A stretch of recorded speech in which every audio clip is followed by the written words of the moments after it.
ოპოზიციას ალიანსის მიერ გაკეთებულ განცხადებას შევებით, რომ მათ აინტერესებთ ოპოზიციური ერთობა, მისასალმებელია. ოპოზიციურ კულუარებში შეჯერებულ თბილისის მერობის კანდიდატს და ერთიანი გუნდის სიას ნაკლები მოხიბლელობა და პოლიტიკური წონა აქვს.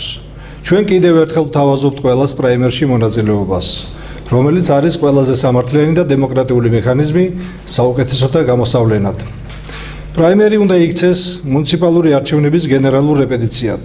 ის ჩატარდება პოლიტიკური ქცევის ახალი კოდექსის მიხედვით, რაც პირველ რიგში ითვალისწინებს ტელედებატებს, პროგრამების და პროექტების ირგვლივ, მონაწილეთა ურთიერთპატივისცემას და ელექტორატის პატივისცემას, რაც დიდი ხანია არ უხილავს ქართულ საზოგადოებრიობას.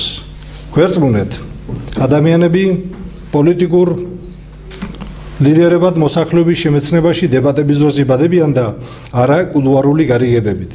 საქართველოს სჭირდება დადებითი პოლიტიკური მოვლენები და არა ის უზარმაზარი ნეგატივი, რომლის შექმნაში ხელისუფლებასთან ერთად ოპოზიციის ხვედრითი წილიც საკმაოდ დიდია. გთხოვთ გავითვალისწინოთ ის გარემოებაც, რომ მუნიციპალიტეტების კომპეტენციაში არ შედის ქვეყნის საგარეო პოლიტიკა და ზოგიერთი ის სფერო, რომელიც უმაღლესი ხელისუფლების პრეროგატივაა. ზოგადად ფორმულა ყველას -1 უკიდურესად საშიშია. მისი ამუშავების შემთხვევაში ფორმულა პროცესებიდან გაისვრის პირველ სუბიექტს, შემდეგ მეორეს, მესამეს, მეოთხეს და ასე შემდეგ. ბოლოს მივიღებთ ტრანსფორმირებულ ფორმულას ჩვენ -ყველა.